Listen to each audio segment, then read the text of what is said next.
حاصل سلوک یہ ہے کہ انسان ذکر کثرت سے کرے تاکہ مخلوق سے انقطاع ہو جائے. قرآن مجید سے دلیل ملتی ہے. اللہ تعالیٰ فرماتے ہیں وَاذْكُرِ اسْمَ رَبِّكَ وَتَبَتَّلْ إِلَيْهِ تَبْتِيلًا. ذکر کر اپنے رب کے نام کا. اب اگر کوئی پوچھے جی رب کا نام کیا، تو رب کا نام اللہ ہے. مقصد یہ کہ اللہ کا ذکر کرو کتنا کہ تبتل نصیب ہو جائے، تمہیں مخلوق سے دل کٹ جائے، ہٹ جائے. حضرت بابجی عبداللہ رحمۃ اللہ علیہ فرماتے تھے کہ کلمے کا نچوڑ یہ ہے، کلمے کا نچوڑ یہ ہے مخلوق سے کٹو، اللہ سے جڑو.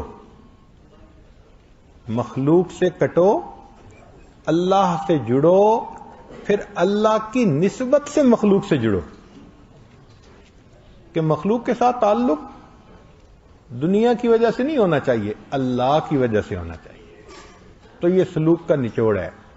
مخلوق سے کٹو، اللہ سے جڑو، پھر اللہ کی نسبت سے مخلوق کے ساتھ جڑو. جو مخلوق سے کٹے گا ہی نہیں وہ اللہ سے کیسے جڑے گا؟ بھئی ایک پرندے کو آپ نے پاؤں میں دھاگا باندھا ہوا ہے، کہاں اڑے گا؟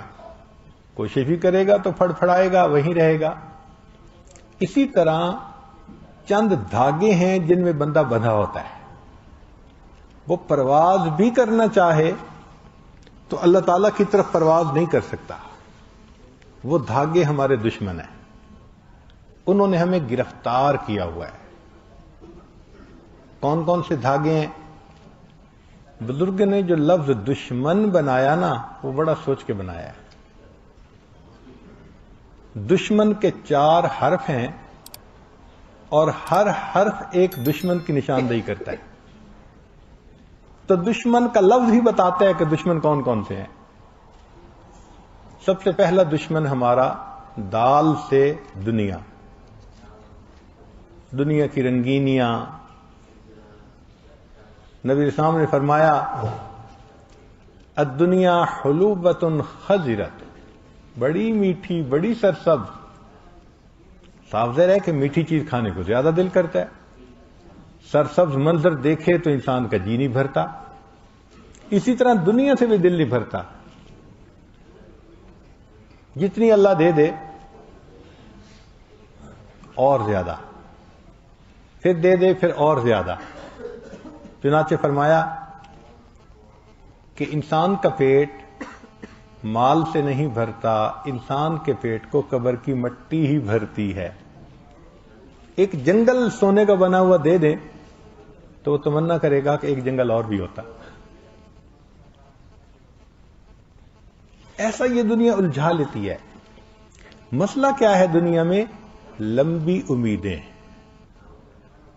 میں جی فیکٹری لگانے میں مصروف ہوں، لگ گئی تو پھر میں آؤں گا مسجد میں. اب جی میں نے ایکسپینشن میں مصروف ہوں، اب ایک پلانٹ لگ گیا، اب دوسرے پلانٹ میں مصروف ہوں. ایک دکان کامیاب، اب دوسری دکان میں مصروف. ایک ملک میں برانچ کامیاب، اب دوسرے برانچ میں مصروف. لمبی امیدیں، اس کی حد نہیں ہے. تو لمبی امیدوں کی وجہ سے یہ بندے کو الجھائے رکھتی ہے، جس وجہ سے انسان موت کی تیاری نہیں کر پاتا. چنانچہ یہ دنیا دشمن ہے. پہلے دل میں آتا ہے کہ ہمیں پارلیمنٹ کا ممبر بننا چاہیے، پھر جب بن جاتا ہے تو پھر کہتے ہیں نہیں اب ہمیں وزیر بننا چاہیے. پھر وزیر بنتا ہے تو نہیں وزیر اعظم بننا چاہیے. حد نہیں ہے کوئی. اور اگر بن بھی جائے تو پھر کہتا ہے کہ ہمیشہ مجھے ہی رہنا چاہیے. انتہا نہیں ہے اس کی. تو دیکھیے کہ دنیا اس لیے دشمن بنتی ہے کہ وہ بندے کو لمبی امیدوں میں ڈال دیتی ہے، اور لمبی امیدوں میں پڑھ کے انسان پھر آخرت کی تیاری نہیں کر پاتا. تو جو چیز موت سے غافل کرے وہ دشمن. تو پہلا دشمن انسان کے لیے دنیا، اس کی جو چمک دمک ہے یہ بندے کو الجھائے رکھتی ہے. بندے کا دل کرتا ہے اور کمائے اور جائے، سمیٹے. ابھی سمیٹ نہیں پاتا کہ موت پہلے آ جاتی ہے، جانا پڑ جاتا ہے. تو پہلی دشمن ہمارے لیے دنیا. اسی لیے اللہ تعالیٰ نے جب سے دنیا کو بنایا آج تک دنیا کو اللہ نے محبت کی نظر سے نہیں دیکھا. وجہ کیوں؟ یہ اللہ سے بندے کو غافل کرتی ہے، اللہ کو بری لگتی ہے. امتحان ہے نا، اللہ نے اس کو مختلف لذتوں سے اس کے اوپر لذتوں کا پردہ ڈال دیا ہے، بندہ لذتوں میں مصروف. امام غزالی رحمۃ اللہ علیہ نے بڑی پیاری مثال سے بات سمجھائی. فرماتے ہیں ایک بندہ جا رہا تھا، پیچھے شیر دھاڑنے کی آواز آئی تو وہ گھبرایا. کوئی درخت بھی نہیں تھا کہ جس کے اوپر چڑھے، کنواں قریب تھا. اس نے کہا میں کنویں میں چھلانگ لگا لیتا ہوں، شیر چلا گیا تو باہر آ جاؤں گا. جب نیچے دیکھا تو کنویں کے پانی میں ایک سانپ تیر رہا تھا. اب وہ چھلانگ بھی نہیں لگا سکتا. پھر سوچا کہ اچھا یہ دیوار کے ساتھ گھاس اگی ہوئی ہے نا، میں اس کو پکڑ کے لٹک جاتا ہوں. تو کنویں کی دیوار کے گھاس کو پکڑ کے وہ لٹک گیا. اوپر شیر انتظار کر رہا ہے، نیچے سانپ اس کے انتظار میں ہے، اور یہ درمیان میں گھاس پکڑ کے لٹک رہا ہے. اتنے میں اس نے کیا دیکھا کہ دو چوہے ہیں، ایک کالا اور ایک سفید، اور وہ اسی گھاس کو کاٹ رہے ہیں جس کو پکڑ کے لٹک رہا تھا. اور پریشانی. اب اس نے دائیں بائیں دیکھا تو اسے اپنے قریب ایک شہد کا چھتا نظر آیا. مکھیاں نہیں تھیں مگر وہ شہد سے بھرا ہوا تھا. اب اس کے دل میں ایک خیال آیا، ذرا چکھوں تو صحیح اس کا ذائقہ کیسا ہے. تو اس نے ایک ہاتھ سے گھاس کو پکڑا اور دوسری انگلی سے، ہاتھ کی انگلی سے اس نے شہد کے لگا کے جو منہ میں ڈالا تو وہ تو بہت ٹیسٹی، بہت مزیدار. اب وہ شہد چاٹنے میں لگ گیا.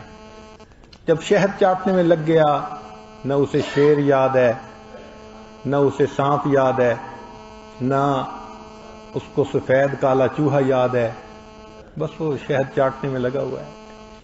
امام غزالی رحمۃ اللہ فرماتے ہیں، اے انسان تیرا یہی معاملہ، موت تیرے پیچھے شیر کی طرح لگی ہوئی ہے اور قبر کا عذاب سانپ کی طرح تیرے انتظار میں ہے، اور تو زندگی کی یہ کمزور سی گھاس پکڑ کے لٹک رہا ہے، اور دن اور رات یہ سفید اور کالا چوہا ہیں جو گھاس کو کاٹ رہے ہیں، اور یہ دنیا کی لذتیں یہ شہد ہے، اور تو شہد چاٹنے میں لگا.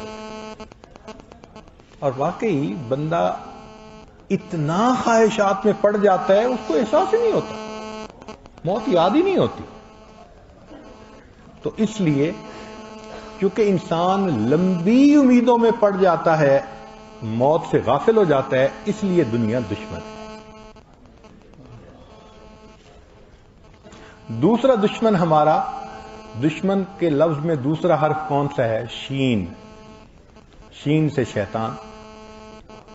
یہ بدبخت ہمارا پکا دشمن ہے.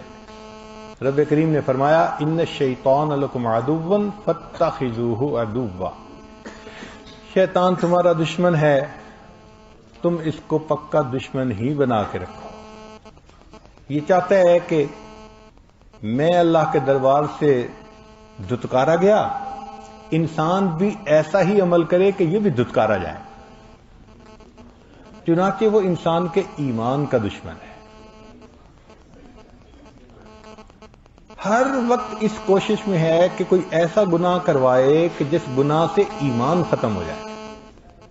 یہ ٹارگٹ ہے. وہ کبھی انسان کا خیر خواہ نہیں ہو سکتا.